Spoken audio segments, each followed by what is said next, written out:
حضرت یوسف علیہ السلام حضرت یعقوب علیہ السلام کے چھوٹے بیٹے تھے اور یعقوب علیہ السلام حضرت ابراہیم علیہ السلام کے پوتے تھے۔ اس طرح حضرت یوسف علیہ السلام حضرت ابراہیم علیہ السلام کے پڑپوتے ہوئے۔ حضرت یعقوب علیہ السلام کے 12 بیٹے تھے اور حضرت یوسف علیہ السلام سب سے چھوٹے تھے۔ بہت خوبصورت تھے، باپ ان کو بہت چاہتے تھے۔ حضرت یوسف علیہ السلام نے ایک خواب میں دیکھا کہ 11 ستارے اور چاند اور سورج مجھے سجدہ کر رہے ہیں۔ انہوں نے یہ خواب اپنے باپ کو بتایا۔ باپ نے حضرت یوسف کو منع کیا کہ یہ خواب اپنے سوتیلے بھائیوں کو نہ بتائیں۔ حضرت یوسف علیہ السلام کے سوتیلے بھائیوں نے مل کر مشورہ کیا کہ ہمارے ابا جان یوسف علیہ السلام کو بہت چاہتے ہیں اور ہم کو اتنا نہیں چاہتے، اس لیے یوسف کو جان سے مار دیا جائے۔ لیکن ان میں سے ایک نے کہا کہ جان سے مت مارو، بلکہ یوسف کو ایسے کنویں میں پھینک دو جس میں پانی نہ ہو۔ سب نے مل کر یہ بات طے کر لی۔ یہ سب بھائی اپنے باپ کے پاس آئے اور کہا کہ آپ یوسف علیہ السلام کو ہمارے ساتھ کھیلنے کے لیے بھیج دیں۔ ان کے باپ حضرت یعقوب نے کہا کہ مجھے ڈر ہے کہ کہیں تم کھیل میں لگ جاؤ اور کوئی بھیڑیا جنگل میں اس کو کھا جائے۔ بھائیوں نے کہا ہم ایک طاقتور جماعت ہیں، ایسا کیسے ہو سکتا ہے؟ آخر باپ نے حضرت یوسف علیہ السلام کو بھائیوں کے ساتھ بھیج دیا۔ بھائیوں نے ان کو ساتھ لے جا کر ایک اندھیرے کنویں میں پھینک دیا اور رات کو روتے ہوئے گھر واپس آئے اور کہا کہ ابا جان ہم آپس میں دوڑ لگا رہے تھے اور یوسف ہمارے سامان کے پاس بیٹھا تھا کہ ایک بھیڑیا آیا اور اس کو کھا گیا۔ ثبوت کے لیے ایک کرتا خون لگا کر باپ کو دکھایا۔ بوڑھے باپ کیا کرتے؟ صبر کیا، خاموش ہو گئے، لیکن بیٹے کی جدائی میں روتے رہے۔ جس کنویں میں حضرت یوسف علیہ السلام کو پھینکا تھا اس کے قریب ہی ایک قافلہ آیا اور انہوں نے پانی نکالنے کے لیے ڈول کنویں میں ڈالا۔ دیکھا کہ ایک خوبصورت لڑکا کنویں میں ہے، ان کو باہر نکال لیا، اور جب قافلہ مصر پہنچا تو وہاں پر مصر کے بادشاہ نے ان قافلے والوں کو تھوڑی قیمت دے کر خرید لیا اور اپنی بیوی زلیخا سے کہا کہ اس کو پالو، ہو سکتا ہے کہ ہم اس کو اپنا بیٹا بنا لیں۔ حضرت یوسف علیہ السلام جوان ہو گئے، ان کی خوبصورتی، وجاہت اور عقلمندی اور بڑھ گئی۔ زلیخا عزیز مصر کی بیوی ان پر فریفتہ ہو گئی اور ان کو ان کے نفس کی جانب سے پھسلانے لگی۔ ایک روز اس نے کمرے کے سارے دروازے بند کر دیے۔ حضرت یوسف علیہ السلام نے یہ حالت دیکھی تو خدا سے پناہ مانگی اور دروازے کی طرف بھاگے۔ زلیخا نے پیچھے سے آپ کی قمیض پکڑ لی جس سے قمیض پھٹ گئی۔ اس وقت عزیز مصر یعنی زلیخا کا شوہر بھی دروازے پر آ گیا۔ زلیخا نے الٹا الزام حضرت یوسف علیہ السلام پر لگایا اور اپنے باپ سے کہا یہ شخص تیری بیوی کی بے آبروئی کرنا چاہتا تھا، جس کی سزا اس کو ملنی چاہیے۔ حضرت یوسف علیہ السلام نے کہا میں بے گناہ ہوں، بلکہ یہ عورت مجھ کو پھسلانے کی کوشش کر رہی تھی، مگر خدا نے مجھ کو اس سے بچا لیا۔ آخر یہ معاملہ قاضی کے پاس پیش ہوا۔ قاضی نے حضرت یوسف سے صفائی کے لیے گواہ طلب کیے۔ حضرت یوسف نے عزیز مصر کے خاندان کے ایک معصوم اور ننھے بچے کی طرف اشارہ کیا کہ یہ اس وقت موجود تھا، یہ سچی گواہی دے گا۔ ننھے بچے نے کہا کہ اگر قمیض آگے سے پھٹی ہوئی ہے تو یوسف مجرم ہے، اور اگر قمیض پیچھے سے پھٹی ہوئی ہے تو یوسف سچے ہیں اور زلیخا جھوٹی ہے۔ جب حضرت یوسف کا کرتا دیکھا گیا تو وہ پیچھے سے پھٹا تھا۔ عزیز مصر نے حضرت یوسف سے کہا کہ اس بات کو جانے دو، اور زلیخا سے کہا کہ تو معافی مانگ، حقیقت میں تو ہی قصوروار ہے۔ اس واقعہ کی خبر سارے مصر میں پھیل گئی اور عورتیں آپس میں باتیں کرنے لگیں کہ زلیخا اپنے غلام کو چاہتی ہے۔ جب زلیخا کو اس کا علم ہوا تو اسے اپنی بدنامی کا خیال آیا۔ اس نے ترکیب سوچی، میں ایک ایک چھری اور ایک ایک پھل دے دیا، اور اسی وقت حضرت یوسف علیہ السلام کو وہاں لے آئی۔ عورتوں نے جب حضرت یوسف علیہ السلام کے حسن و جمال اور خوبصورتی کو دیکھا تو وہ سب اپنے ہوش میں نہ رہیں اور چھریوں سے بجائے پھلوں کے اپنے ہاتھوں کو کاٹ لیا اور کہنے لگیں واقعی یہ کوئی انسان نہیں، فرشتہ ہے۔ زلیخا نے ان عورتوں سے کہا کہ یہ وہی شخص ہے کہ جس کے لیے تم مجھے ملامت کرتی ہو، میں حقیقت میں اس کو چاہتی ہوں، اگر اس نے میری محبت کو ٹھکرا دیا تو میں اس کو قید کرا دوں گی۔ حضرت یوسف علیہ السلام کو جب اس کا علم ہوا تو انہوں نے اللہ تعالیٰ سے دعا کی کہ اے اللہ تو ہی مجھ کو بچا سکتا ہے، اگر میں ان عورتوں کے فریب میں آ گیا تو میں جاہلوں میں سے ہو جاؤں گا۔ اس سے یہ بہتر ہے کہ مجھے قید خانہ میں ڈال دیا جائے۔ اللہ تعالیٰ نے حضرت یوسف علیہ السلام کی دعا قبول کی۔ حضرت یوسف علیہ السلام سے پہلے جیل میں 2 قیدی اور بھی تھے، ایک شاہی باورچی اور دوسرا بادشاہ کو شراب پلانے والا ساقی، اور وہ جیل میں ڈال دیے گئے۔ ان کے خلاف الزام تھا کہ انہوں نے بادشاہ کو زہر دینے کی کوشش کی ہے۔ حضرت یوسف علیہ السلام جیل میں قیدیوں کو اللہ تعالیٰ کی باتیں بتاتے رہے اور خدا کا پیغام پہنچاتے رہے۔ ایک دن یہ دونوں قیدی حضرت یوسف علیہ السلام کے پاس آئے اور انہوں نے کہا کہ ہم نے ایک عجیب خواب دیکھا ہے۔ ساقی نے کہا کہ میں نے دیکھا ہے بادشاہ کو انگور کی شراب پلا رہا ہوں۔ باورچی نے کہا کہ میں نے دیکھا ہے کہ میرے سر پر روٹیاں ہیں اور پرندے ان کو نوچ نوچ کر کھا رہے ہیں۔ یہ خواب بیان کرنے کے بعد انہوں نے حضرت یوسف علیہ السلام سے اس کی تعبیر پوچھی۔ حضرت یوسف علیہ السلام نے بتایا کہ ساقی تو جیل سے چھوٹ جائے گا اور پھر بادشاہ کی ملازمت میں جا کر اس کو شراب پلائے گا، اور باورچی کو سولی پر چڑھا دیا جائے گا اور اس کی لاش کو جانور کھائیں گے۔ ایسا ہی ہوا۔ اللہ تعالیٰ نے ساقی کو رہا کرا دیا اور باورچی کو سولی ہو گئی۔ حضرت یوسف علیہ السلام ان کے بعد بھی سالوں جیل میں رہے، لیکن کسی کو ان کی رہائی کا خیال نہ آیا۔ اتفاقاً ایک مرتبہ مصر کے بادشاہ نے خواب میں دیکھا کہ 7 دبلی گائیں 7 موٹی گایوں کو کھا رہی ہیں، اور 7 ہری اور 7 سوکھی ہوئی بالیاں دیکھیں۔ بادشاہ نے اپنے درباریوں سے اس کی تعبیر پوچھی، مگر کوئی بھی صحیح جواب نہ دے سکا۔ اس موقع پر ساقی کو یاد آیا کہ اس نے اپنا خواب حضرت یوسف علیہ السلام سے پوچھا تھا اور آپ کا جواب بالکل صحیح ہوا تھا۔ اس نے کہا کہ جیل میں ایک شخص ہے جو خواب کی صحیح تعبیر بیان کرتا ہے۔ بادشاہ سے اس کو عزیز مصر کہتے تھے۔ اجازت لے کر وہ جیل گیا اور حضرت یوسف سے سارا واقعہ بیان کیا۔ حضرت یوسف نے فرمایا کہ اس خواب کی تعبیر تو یہ ہے کہ 7 سال ملک میں خوب غلہ پیدا ہوگا اور 7 سال سخت قحط پڑے گا، اور پھر 1 سال آئے گا جس میں خوب بارش ہوگی اور غلہ ہوگا۔ جب اس شخص نے بادشاہ کو جا کر یہ خبر سنائی تو اس نے کہا کہ حضرت یوسف علیہ السلام کو بلایا جائے۔ جب وہ دوبارہ حضرت یوسف کے پاس گیا اور بادشاہ کا پیغام سنایا تو آپ نے فرمایا، ان عورتوں کا کیا حال ہے جنہوں نے اپنے ہاتھ کاٹ لیے تھے؟ بے شک میرا رب ان کے مکرو و فریب سے واقف ہے۔ بادشاہ نے ان عورتوں کو بلا کر پوچھا تو انہوں نے کہا کہ ہم نے حضرت یوسف علیہ السلام میں کوئی برائی نہیں دیکھی۔ یہ دیکھ کر زلیخا بھی بولی کہ اب جب کہ حق ظاہر ہو گیا ہے، سچ بات یہ ہے کہ میں نے ہی حضرت یوسف علیہ السلام کو ورگلایا تھا اور وہ بالکل سچا ہے۔ حضرت یوسف علیہ السلام جب جیل سے رہا ہو گئے تو بادشاہ نے حکم دیا کہ یوسف کو عزت کے ساتھ بلایا جائے، میں شاہی خدمت ان کے سپرد کروں گا۔ حضرت یوسف آئے اور بادشاہ سے بات چیت کی۔ حضرت یوسف نے کہا کہ مجھ کو شاہی خزانے کا وزیر مقرر کیجیے، میں اس کی بہتر حفاظت کروں گا۔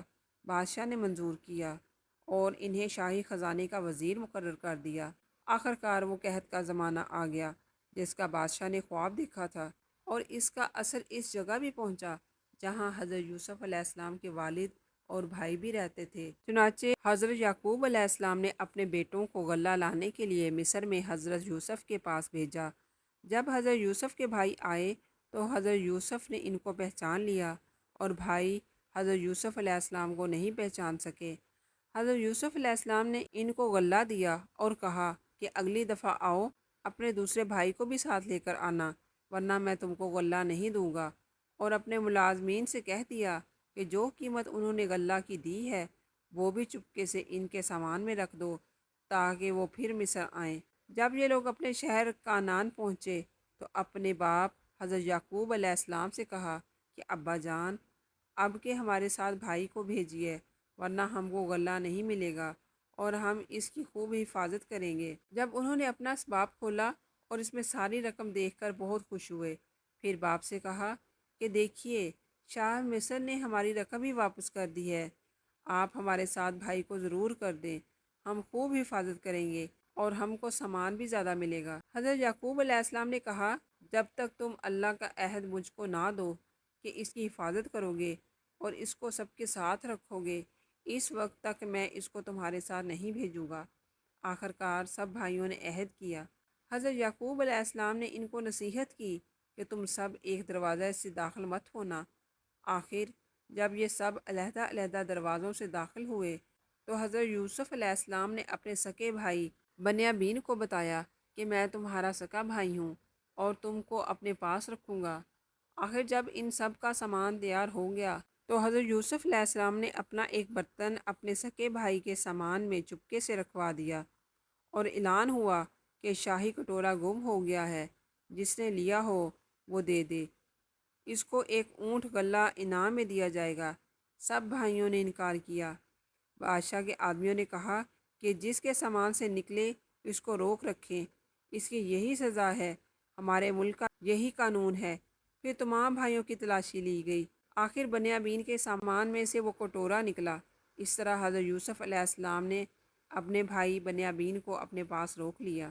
بھائیوں نے دیکھا تو کہنے لگے اس کا بھائی بھی چور تھا۔ حضرت یوسف علیہ السلام نے سب کچھ سنا اور خاموش رہے۔ اب سب بھائیوں نے مل کر حضرت یوسف علیہ السلام سے درخواست کی کہ اس کا باپ بہت بوڑھا ہے، اس پر رحم کھا کر اسے چھوڑ دیجئے اور اس کی جگہ ہم میں سے کسی کو پکڑ لیجئے۔ حضرت یوسف علیہ السلام نے فرمایا، اللہ کی پناہ، جو چور کو چھوڑ کر بے گناہوں کو پکڑے۔ جب یہ لوگ بالکل مایوس ہو گئے تو سب نے مل کر مشورہ کیا کہ اب کیا کرنا چاہیے۔ تو سب سے بڑے نے کہا، تم نے اللہ کی قسم کھا کر اپنے باپ کو یقین دلایا تھا کہ اس کو ضرور واپس لاؤ گے، پھر یوسف کے ساتھ ہم نے جو حرکتیں کیں وہ تم سے چھپی نہیں، اس لیے میری تو ہمت نہیں کہ باپ کو منہ دکھاؤں یا خود حاضر ہونے کی اجازت دیں، یا اللہ کوئی دوسری صورت پیدا کر دے تو اور بات ہے۔ تم لوگ جاؤ اور جو کچھ ہوا ہے ٹھیک ٹھیک اپنے باپ سے بیان کرو۔ اگر وہ اپنی تسلی کرنا چاہیں تو اس گاؤں کے لوگوں سے پوچھ لیں جہاں ہم ٹھہرے تھے، اور اس قافلہ سے معلوم کر لیں جس کے ساتھ ہم آئے ہیں۔ اس مشورہ کے بعد یہ لوگ گھر پہنچے اور والد صاحب کو تمام قصہ سنایا۔ بہرحال صبر اچھا ہے، امید ہے کہ اللہ ہم سب کو ایک جگہ جمع کر دے گا، وہی خوب جانتا ہے کہ یہ کیا ہو رہا ہے۔ انہوں نے سننے کے بعد فرمایا، تمہارے دلوں نے یہ بات گھڑ لی ہے، اور ان سے دوسری طرف رخ کر لیا۔ حضرت یوسف علیہ السلام کے غم سے ان کی آنکھیں سفید ہو گئی تھیں۔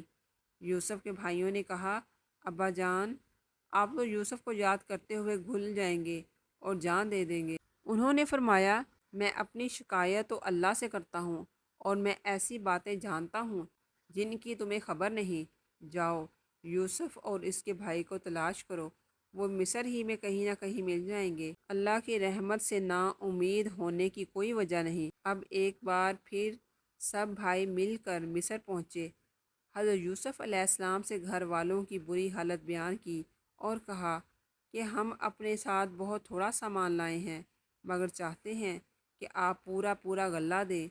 حضرت یوسف نے اپنے گھر کا یہ حال سنا تو بے تاب ہو گئے، ان سے رہا نہ گیا، اور انہوں نے اپنے بھائیوں سے کہا، تم جانتے ہو کہ تم نے یوسف اور اس کے بھائی کے ساتھ کیا کیا ہے؟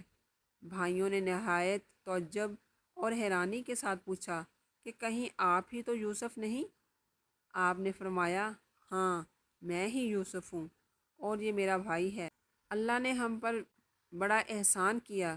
بے شک جو شخص نیک زندگی بسر کرتا ہے اور صبر سے کام لیتا ہے، اللہ اس کا بدلہ دیتا ہے۔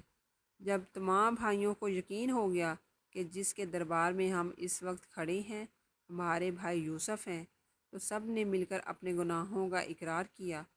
آپ نے فرمایا، تم کوئی فکر نہ کرو، تم پر کوئی الزام نہیں، اللہ تعالیٰ تمام گناہوں کو معاف کرے، وہی سب سے زیادہ رحم کرنے والا ہے۔ جاؤ، میرا کرتا میرے باپ کے چہرے پر ڈال دو، ان کی بنائی لوٹ آئے گی، اور پھر سب کو یہاں لے آؤ۔ ادھر قافلہ مصر سے روانہ ہوا اور ادھر حضرت یعقوب علیہ السلام نے اپنے گھر والوں کو یہ خوشخبری دی کہ مجھے یوسف علیہ السلام کی بو آ رہی ہے۔ انہوں نے سنا تو کہا کہ تمہارے سر پر ایک ہی خط سوار ہے۔ آخر قافلہ آ گیا۔ حضرت یوسف علیہ السلام کا کرتا ان کے سامنے رکھ کے تمام حالات سنائے تو انہوں نے گھر والوں سے کہا، دیکھو، میں نے تم سے نہیں کہا تھا۔ آخر سب بیٹوں نے مل کر آپ سے گناہوں کی معافی مانگی اور مصر کو چل دیے۔ حضرت یوسف علیہ السلام سے ملاقات ہوئی تو انہوں نے ماں باپ کو اپنے پاس ٹھہرایا اور کہا، خدا چاہے تو مصر میں امن اور آرام کے ساتھ رہیے۔ پھر ان کو اپنے ساتھ تخت پر بٹھایا۔ سب کے سب بھائی شاہی ادا بجا لائے۔ آپ نے فرمایا، یہ میرے خواب کی تعبیر ہے، اللہ نے اس کو سچ کر دکھایا۔ اس نے مجھ پر بڑا احسان کیا ہے، جو مجھے قید سے چھڑایا، اور شیطان نے جو فساد میرے اور میرے بھائیوں کے درمیان ڈال دیا تھا، آپ سب کو دیہات و بیابان سے لے آیا۔ بے شک میرا رب خیر کی حکمت جانتا ہے۔ اے میرے پروردگار، تو نے مجھے حکمت دی، باتوں کا مطلب سمجھا دیا۔ اے زمین و آسمان کے پیدا کرنے والے خدا، تو ہی دنیا اور آخرت میں میرا کام بنانے والا ہے۔ مجھے مسلمان ہی مارنا اور نیک بندوں کے ساتھ ملا دینا۔ غرض ایک عرصہ تک حضرت یوسف علیہ السلام اللہ کے بتائے ہوئے قانون کے مطابق مصر میں حکومت کرتے رہے، لوگوں کو اللہ کی طرف بلاتے رہے، برائیوں سے روکتے رہے، بھلائیوں کو پھیلاتے رہے۔ ملک مصر کو اچھائیوں سے بھر دیا اور بالآخر اللہ کے پاس چلے گئے، یعنی آپ کی وفات ہو گئی اور آپ مصر میں دفن ہیں۔ دیکھیے حضرت یوسف علیہ السلام کو بھائیوں کی وجہ سے کیسی کیسی تکلیفیں اٹھانی پڑیں۔ اندھیرے کنویں میں رہے، غلام بنے، جیل خانہ میں رہے، لیکن جب یہ سب اللہ کی آزمائشیں پوری ہو گئیں اور اللہ پاک نے ان کو مصر کا بادشاہ بنا دیا، تو بھائیوں سے کوئی بدلہ نہیں لیا، بلکہ اللہ تعالیٰ سے ان کے گناہوں کی معافی کے لیے دعا کی اور خود بھی معاف کر دیا۔ بھائیوں کے ساتھ یہی کرنا چاہیے۔ قرآن شریف میں ہے، جس کا مطلب یہ ہے کہ اگر تمہارے ساتھ کوئی زیادتی کرے اور تم اس کے بدلے میں اس کے ساتھ نیکی اور بھلائی کرو، تو وہ دشمن تمہارا حقیقی دوست بن جائے گا۔ اللہ ہم سب کو ایسی ہی توفیق دے، آمین۔